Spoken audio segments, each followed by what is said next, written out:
I'm excited to be here today to talk to you about Positive Coaching Alliance and what we could basically do to help our athletes succeed. And I'm in coaching because I love athletics. I participated in field hockey. I was a swimmer. I played basketball, softball, powder puff football, which I don't know if, Ruben, you have that out on the West Coast or not, and played a lot of tennis with my family growing up, which I really enjoyed. I've been a high school and a college coach over 3 years. Some of the places I've been, I started out coaching at University of New Hampshire, was my first assistant job on the Division I level. I later went on to the University of Vermont, where I was there for 7 years, Boston College, where I was there for 15 years, and then the University of Rhode Island. And throughout my career, I've known the effects that athletics has on young players and their future development.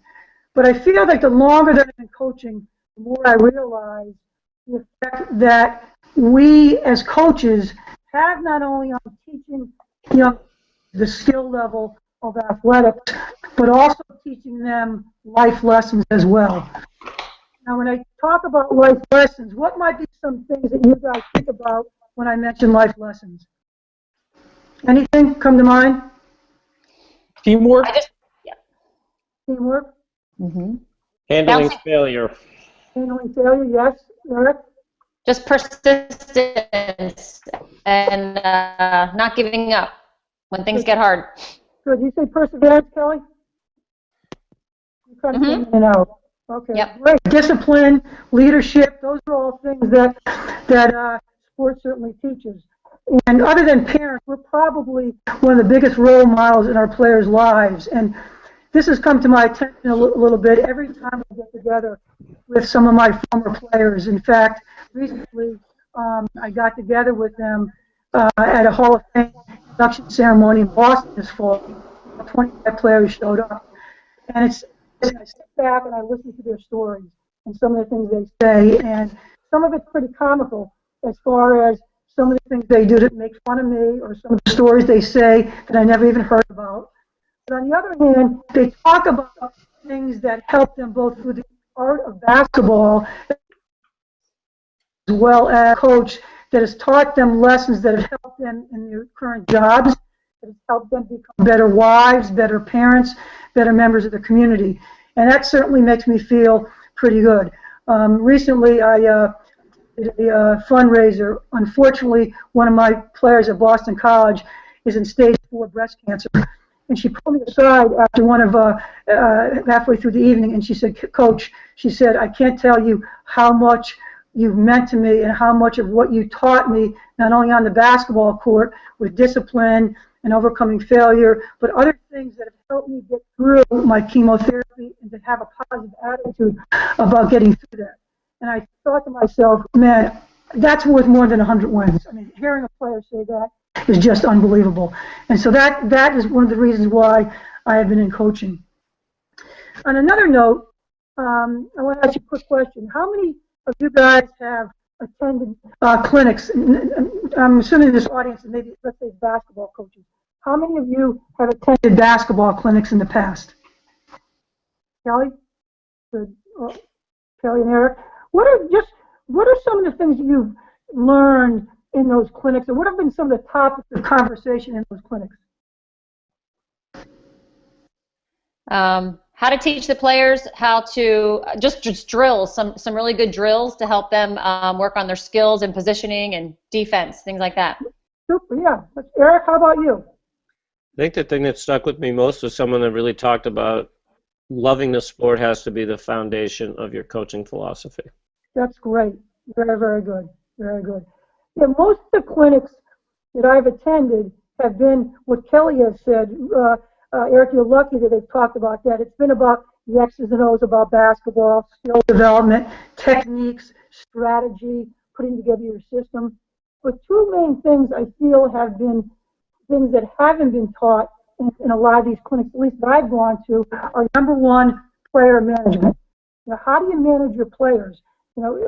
They don't talk about emotional intelligence or the growth mindset or handling mistakes or building confidence. That's one major thing I see that's been missing. The second thing has been cultural development. And the way Positive Coaching Alliance defines culture is how we do things around here. In other words, respecting officials, respecting opponents, following rules. Those are two main things that I think have been lacking. And when I evaluate myself as a coach and I go over the things that I've done well, as well as the mistakes that I made, the things that bother me the most, or the things that I've lost sleep on the most, don't have to do with, hey, Cathy, if you taught the jump shot right, or if you taught them how to slide correctly, or the form. It's been about not managing players correctly. Like someone doing the wrong things, or not doing the right things, or not building the correct culture for that season. That's what's made me lose sleep. So why am I here tonight? Hopefully, Ruben, Eric, and Kelly, you're not going to lose as much sleep as I've lost, because Positive Coaching Alliance addresses player management.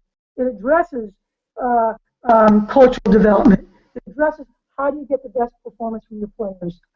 The other reason that I'm here tonight is that I want to become a better coach. I always want to learn, so hopefully through sharing stories, not just my stories, but your stories of how it was when you were athletes and some of your experiences, coaches, we'll all learn from this experience. As we get started tonight, I left under your chairs the book, The Power of Double Goal Coaching. I left this on your chair along with a index card. What I'm going to have you do right now, I'm going to have you take 2 or 3 minutes, and I want you on the front of this index card to list your most influential coach and put why. Later on in the workshop, I'm going to have you list how you, on the back of this, how you want to be remembered as a coach. In other words, your coaching legacy. But for right now, what I simply want you to do is list the coach that had the biggest influence and why. Take a minute or two to do that.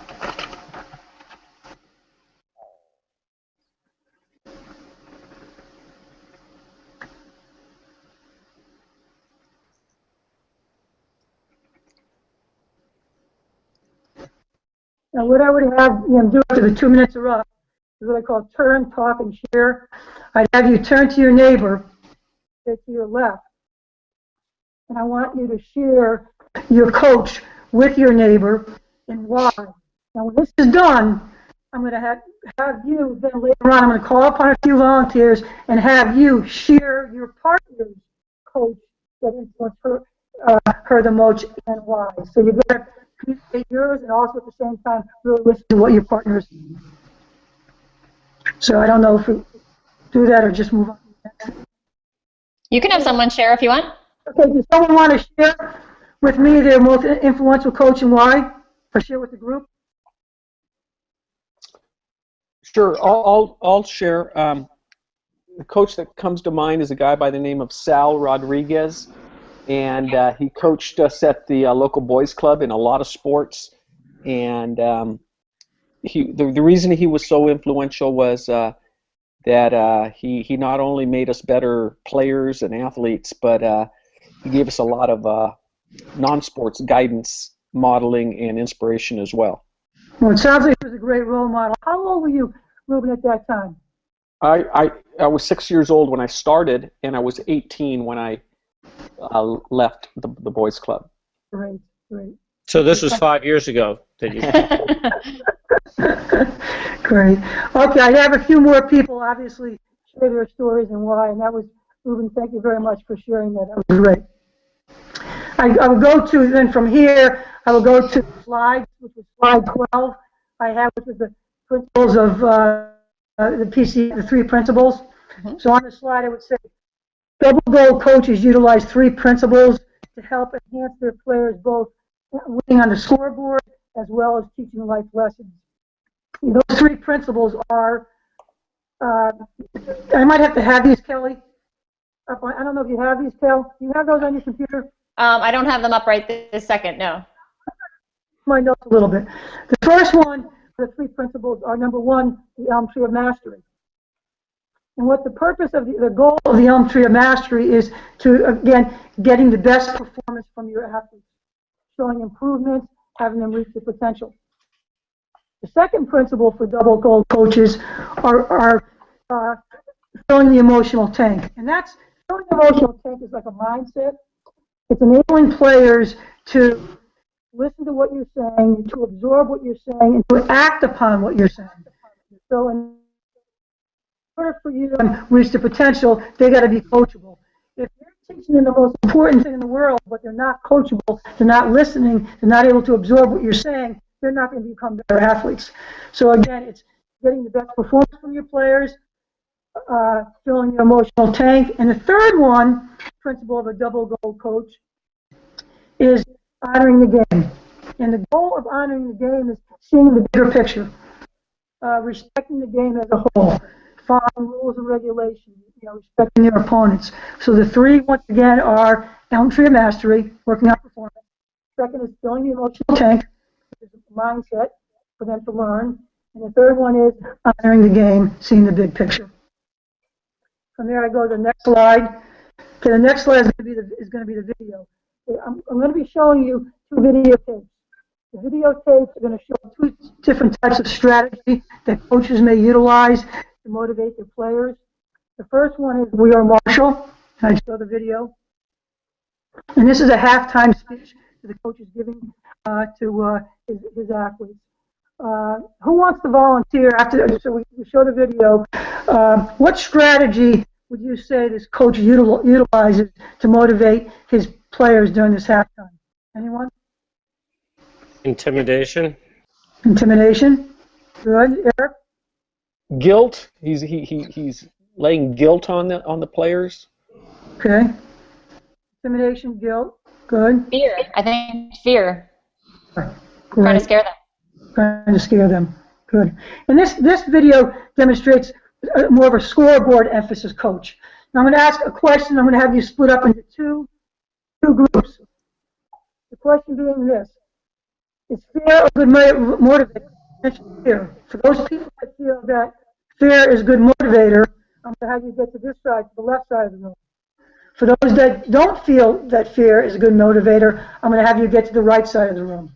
I'm going to give you 3 minutes to talk in your groups and answer that question. And when the 3 minutes is up, I'm going to have you come back. I'm going to have each person have a representative from their group go over the summary of what they came up with.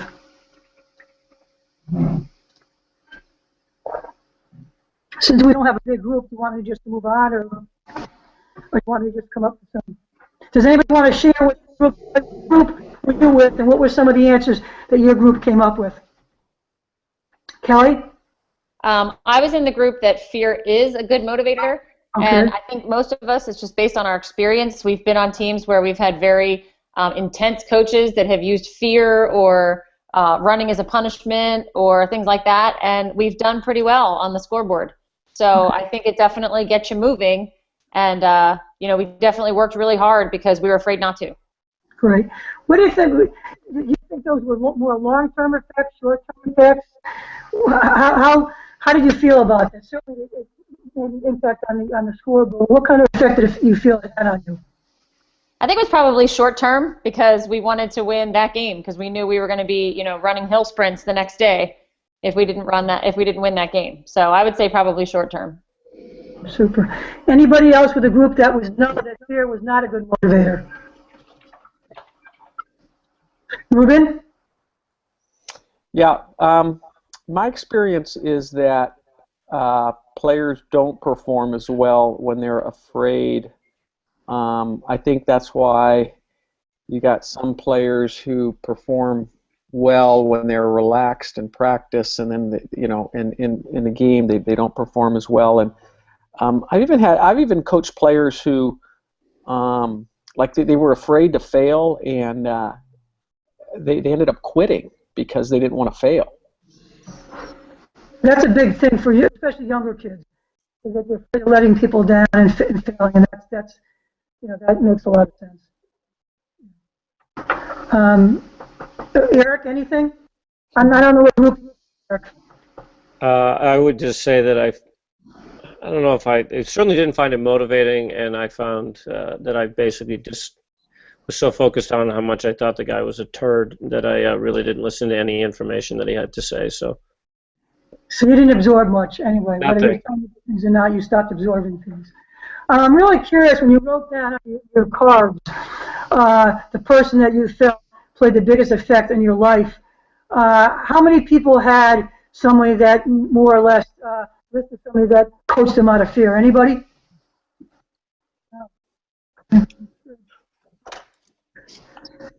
Let's move on to Well, the guy I talked about, Sal. I don't know if this was coaching out of fear or not, but he created pressure situations for us in practice where there were consequences or rewards for the outcome.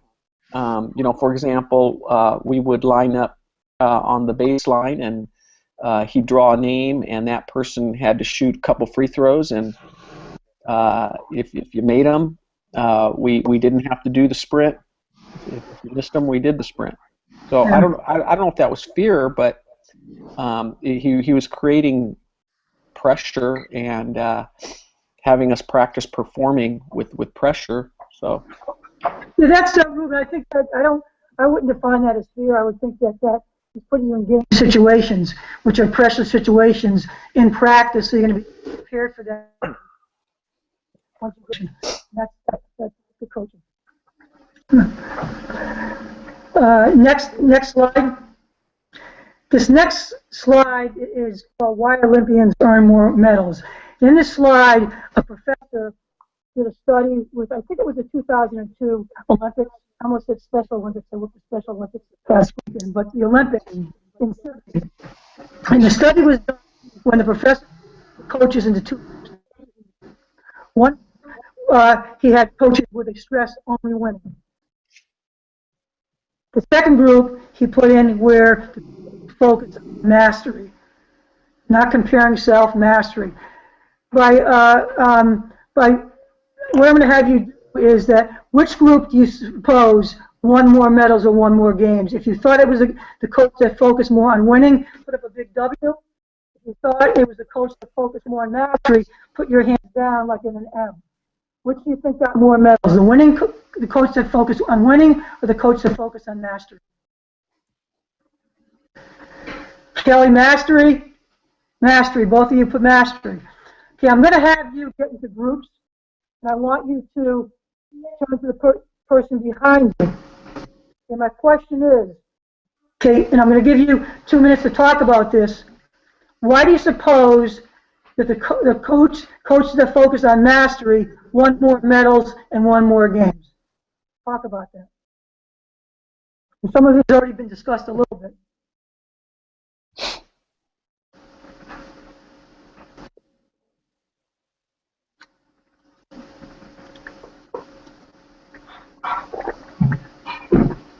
Okay, partners have talked a little bit about it. Anybody want to volunteer why mastery won more medals? I just want my athletes focusing on themselves and what they can control, not the outcome. Good. But they can control and put the rest, everything else. Kelly? I just think there's a lot of games that are lost on the scoreboard, but the performance of the athletes has been excellent. So I think you have to motivate your players by how they're playing, not necessarily by what ends up on the scoreboard. So I think that's what would keep them performing better. What goals they're reaching, what improvement they show, their effort, things like that, Kelly? Mm-hmm. Absolutely. Right. The next video we're going to show picks a different type of motivation than the first coach. That's one with Matthew McConaughey. So I would play the video, and I would ask the same thing: is that how do you compare this type of coach to the first coach as far as how this person motivates his athletes to succeed? What are some things that this coach used, or ways that this coach used differently to motivate his athletes?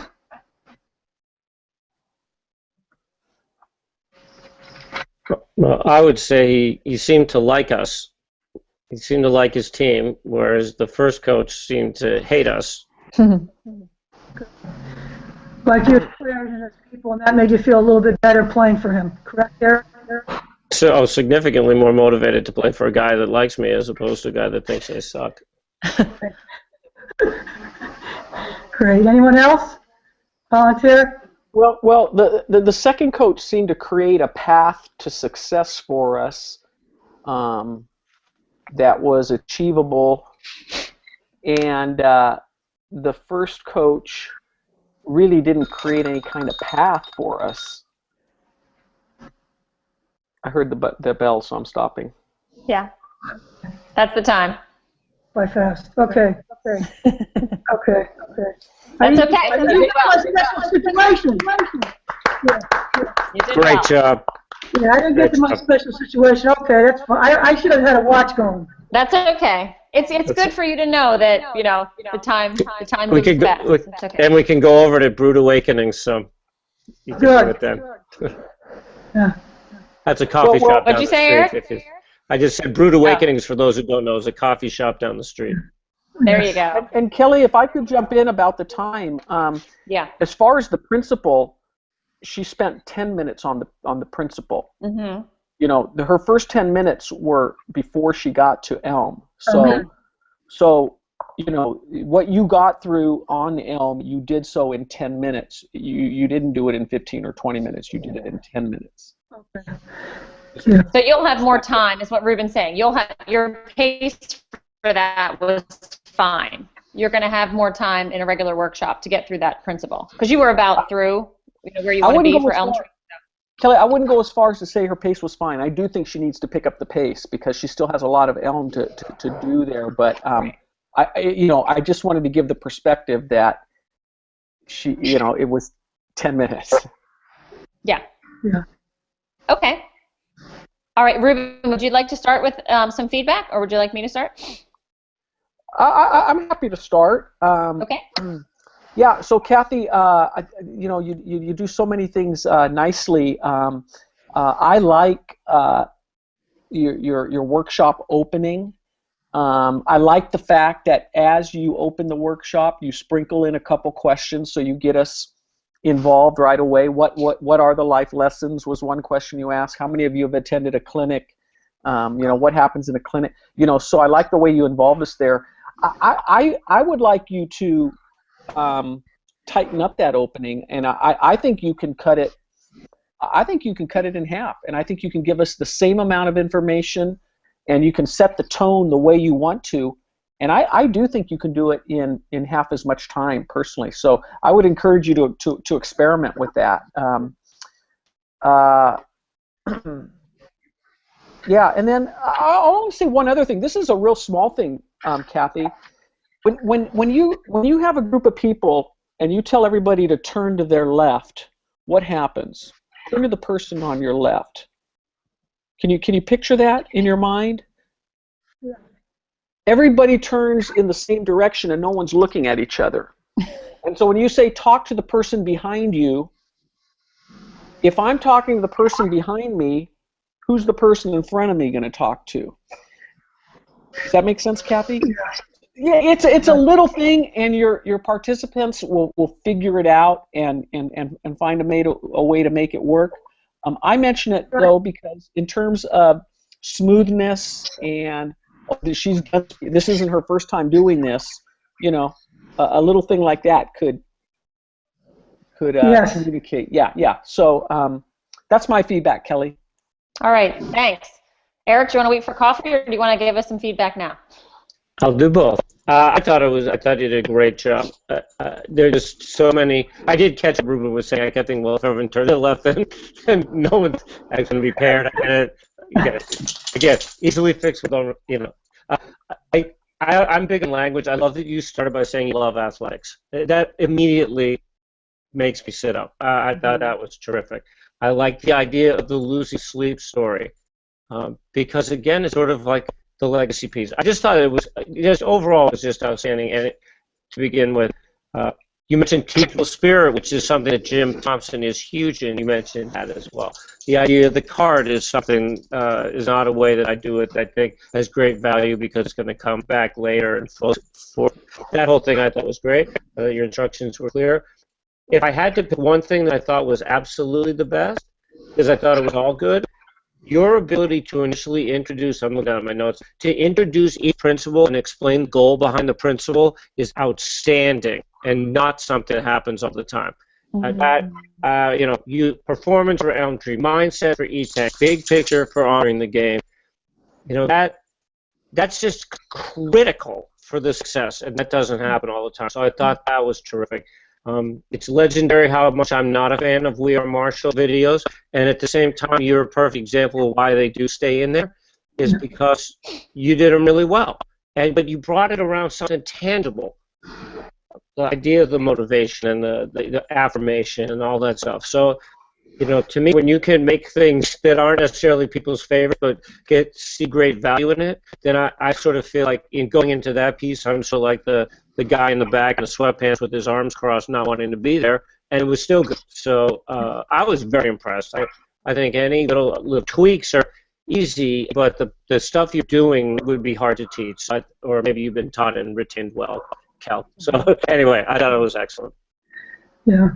All right. Charlie did a good job with the goals of each one. I really picked that up when we had the Google thing. I really took that down, and that really stuck to me more than reading the book, actually, Kelly. So thank you. Yeah. Well, I'm glad something stuck. That's good. Cathy, watch you present. Some trainers, when you watch them, they're entertaining, and you're watching them to get entertained, and you're trying to remember what's going to stick with you. When I'm watching you, I feel like I'm being coached. I really do. I get this feeling like you are an experienced coach, and you're there to coach me and give me advice. And from experience, you're so conversational and comfortable, and the way you're talking is so genuine that I'm taking down notes, like half of them because of what you're saying, and half of them because I'm supposed to be evaluating you right now. But I'm like, this is good stuff that I'm learning. And I think you, right off the bat in your introduction, as Eric said, you love sports. That's why you're in it. You saw the end result of your coaching based on your player that had breast cancer and the life lessons that you taught and how important that was. But you also gave us the why. Why should I have to be at this workshop? Because, you want to be a better coach. I want to be a better coach. And you hit it real clear. Player management and culture development are two things that are not taught. And right there, I got the message that this is what I have to learn here in order to teach all the X's and O's and all the skills. So I just think your intro, although your intro was a little bit long, I thought it was very good, and you brought in a lot of points that are going to be sprinkled throughout the workshop. So I like how you planted that seed early on. I also, and I told you this last time, I like the way you break us up into two groups for is fear a good motivator?